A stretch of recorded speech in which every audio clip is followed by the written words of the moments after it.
62வது சர்க்கம். வனபாலர்களை ஹிம்சித்தல்.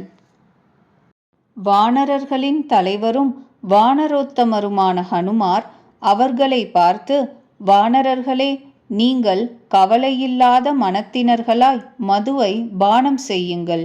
உங்களுக்கு எதிரியாக வருகின்றவர்களை நான் விலக்கிவிடுகிறேன் என்று சொன்னார். வானரர்களுக்கு தலைவனான அங்கதன் ஹனுமாருடைய வாக்கியத்தை கேட்டு அனுக்கிரகம் செய்கின்றவனாய் இதில் இப்படி சொன்னான். வானரர்கள் மதுவை பருகட்டும். காரியத்தை செய்து முடித்தவரான ஹனுமாரின் வார்த்தை தகாததாயினும் என்னால் அவசியமாக செய்ய வேண்டியது. இப்படிப்பட்டதை பற்றி கேட்கவும் வேண்டுமோ? வானர சிரேஷ்டர்களான வானரர்கள் அங்கதனுடைய வாயினின்று வந்த வார்த்தையை கேட்டு ஆனந்தமடைந்தவர்களாய் நல்லது நல்லது என்று கொண்டாடினார்கள். வானரர்கள் எல்லோரும் வானர சிரேஷ்டனான அங்கதனை போற்றி புகழ்ந்து, மதுவிருக்கும் வனப்பிரதேசம் இன்னும் எதுவோ அதற்கு சடக்கென பெருக்காறுகள் போல் போய்ச் சேர்ந்தார்கள். மைதிலியை கண்டும் சமாச்சாரங்களை அறிந்து கொண்டும் அந்த விஷயத்தில் மனம் போனபடியெல்லாம் செய்ய அனுமதி பெற்றதாலும் உற்சாகம் கொண்டவர்களாய் மதுவனத்தில் புகுந்த அவர்கள் எல்லோரும் அதிகாரச் செருக்கால் காவற்காரர்களை அலட்சியம் செய்து மதுவை பருகினார்கள். இனிய பழங்களை அருந்தினார்கள். எல்லோரும் மதுவனத்தில் ஸ்ரத்தை உடையவர்களும் அவ்விடத்திற்கு கிட்டி நெருங்கி வந்தவர்களுமான தோட்டக் காவலர்களை அப்பொழுது உயரக் கிளம்பி பலபடியாய் அடித்தார்கள். ஒன்று கூடிய அவர்கள் எல்லோரும் கைகளை கொண்டு தொன்னைகள் போல் குவித்து அதில் கொண்ட அளவு மதுக்களை வாங்கி குடித்தார்கள். சிலர் அப்படியே சிதறவிட்டார்கள். தேனை போன்ற பிங்கள வர்ணமுடைய சிலர் குடித்துவிட்டு மதுக்களை கீழே கொட்டி பாழாக்கினார்கள். குடிவெறி கொண்ட சில வானரங்கள் ஒருவரை ஒருவர் தேன் மெழுக்கினால் அடித்து கொண்டார்கள். மிக மதத்தினால் களைத்த சில வானரங்கள் கிளையை பிடித்து கொண்டே நிதானித்து நின்றார்கள். மரத்தின் அடியிலேயே இலைகளை பரப்பி படுத்து கிடந்தார்கள். அப்பொழுது மதுவை பருகி மதம் கொண்ட வானரர்கள் அவ்வாறே தட்டி தள்ளாடி வீழ்ந்தார்கள். இன்னும் பிச்சேறிய சில வானரங்கள் உற்சாகத்திற்கு போக்கு வீடாக ஒருவரை ஒருவர் தள்ளி கொண்டார்கள். மதுவினால் மதம் கொண்ட சில வானரங்கள் தரையில் உபடுத்து உறங்கிவிட்டார்கள். சிலர் கேலியாக குதித்து விளையாடுதலை செய்தார்கள். சில வானரங்கள் உற்சாகத்திற்கு போக்கு வீடாக அர்த்தமின்றி கீச்சு கீச்சு என்று கூவினார்கள். சில வானரங்கள் சிலவற்றை செய்தார்கள். வேறு சில வானரங்கள் சிலவற்றை செய்து சிரித்தார்கள். சில வானரங்கள் சிலவற்றை செய்து உரக்க கூவினார்கள். மற்றும் சில வானரங்கள் இழந்த தன்னறிவை திரும்பி அடைந்தார்கள்.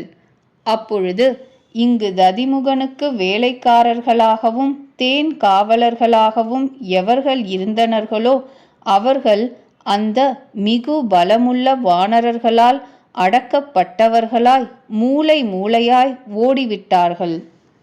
முழங்கால்களை கொண்டு பிடித்து இழுக்கப்பட்டவர்களாய் மிக மனம் நொந்தவர்களாய் ததிமுகனிடமே சென்று ஒரு வார்த்தையை சொன்னார்கள். ஹனுமாரினால் கொடுக்கப்பட்ட வரம் உடையவர்களால் மதுவனமானது பலாத்காரமாய் ஹதமாக்கி விடப்பட்டது. நாங்களும் முழங்கால்களை கொண்டு பிடித்து இழுக்கப்பட்டவர்களாய் ஆனோம்.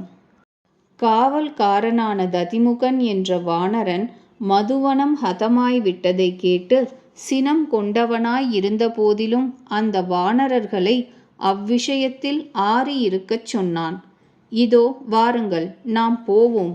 மதுவை குடித்து கொண்டிருக்கிற பலத்தால் கொழுத்திருக்கும் வானரர்களை பலத்தை கொண்டு விலக்கியோட்டி விடுவோம். தைரியசாலிகளான வானர சிரேஷ்டர்கள் ததிமுகனுடைய இந்த உத்திரவை கேட்டு அவனுடனேயே மதுவனத்திற்கு மறுபடியும் உடனே சென்றார்கள். அந்த வானரர்கள் எல்லோருமே கூட வர இவர்களின் இடையில் ததிமுகன் ஒரு மரத்தை பலத்தாலே பிடுங்கிக் கொண்டு வேகமாய் ஓடினான். சினம் கொண்ட அந்த வானரர்கள் கற்களையும் மரங்களையும் மலைகளையும் கையில் எடுத்துக்கொண்டு அந்த வானரோத்தமர்கள் எங்கு இருந்தார்களோ அவ்விடத்திற்கு வந்து சேர்ந்தார்கள். ஆச்சா, பனை, கல் முதலியவைகளை ஆயுதங்களாக கொண்ட தைரியசாலிகளான அவர்கள் அந்த தலைவன் கட்டளையை உள்ளங்களில் தரித்து பரபரப்புடனே மேல் விழுந்து தாக்கினார்கள். பிறகு தைரியசாலிகளான காவல்காரர்கள் பலருமாய் பலத்தால் கொழுத்தவர்களாய் மரத்தில் இருப்பவர்களும் தரையில் இருப்பவர்களுமான வானரர்களை அதே இடத்தில் சூழ்ந்து மடக்கிக் கொண்டார்கள். அப்பொழுது அப்படி இருக்கையில் ஹனுமார் முதலிய வானரத் தலைவர்கள் ததிமுகனை கோபித்திருப்பவனாக கண்டுகொண்டு வேகமாய் அங்கு ஓடி வந்தார்கள். மகா சாமர்த்தியசாலியும் மகா பலிஷ்டனும் பூஜ்யனும் மரமும் கையுமாய் எதிர்த்தோடி வருகின்றவனுமான அவனை அங்கதன் அந்த சமயத்தில் கோபம் கொண்டவனாய் இரு கைகளால் ஓங்கி அறைந்தான். பரமானந்தத்தால் தலைகால் புரியாதபடி செருக்குற்றிருந்த அவன் இவன் எனக்கு பூஜ்யன் என்பதையும் மதிக்கவில்லை. அப்படியிருக்கையில் இவனை தரையில் சடக்கென பலமாய் அழுத்திவிட்டான். அந்த தைரியசாலியான வானரத் தலைவன் காயம்பட்ட தோள்களையும் தொடைகளையும் புஜங்களையும் உடையவனாய் இரத்தக் கரைகளையும் உடையவனாய் திடீரென்று ஒரு முகூர்த்தம் தன் அறிவு தப்பியவனாய் மூர்ச்சை அடைந்தான்.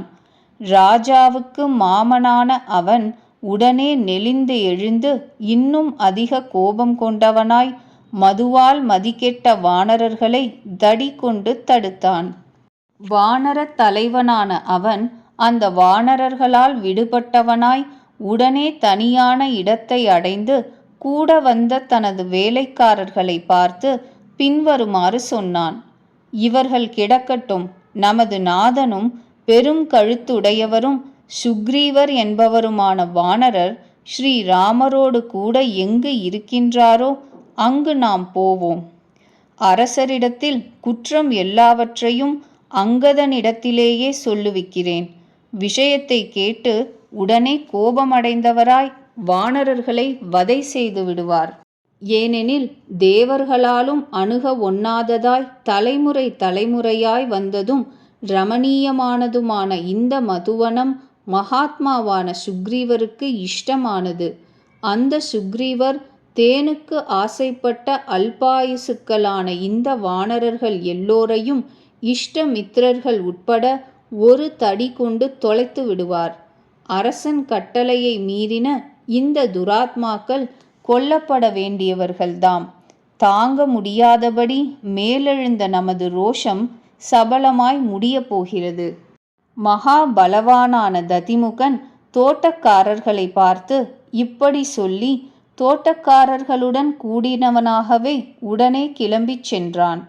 அந்த வானரன் சூரிய குமாரனும் புத்திமானும் வானரனுமான சுக்ரீவர் எங்கோ அங்கு ஒரு நிமிஷத்திற்குள்ளாகவே வந்து சேர்ந்தான். ஸ்ரீராமரையும் லக்ஷ்மணரையும் சுக்ரீவரையும் கண்டு உடனே ஆகாயத்திலிருந்து சமதளமான நிலத்திலும் இறங்கினான் கான். வனபாலருக்கு மேலான அதிகாரியும் மகா வீரியவானுமான ததிமுகன் என்ற அந்த வானரன் அந்த காவலாளர்கள் எல்லோராலும் சூழப்பட்டவனாய் வாடிய முகத்தினனாய் ஆகி தலையில் அஞ்சலியையும் செய்து கொண்டு அருகே சென்று சுக்ரீவருடைய திரு அடித்வயங்களில் முடியிட்டு வணங்கினான். 62வது சர்க்கம் முற்றிற்று.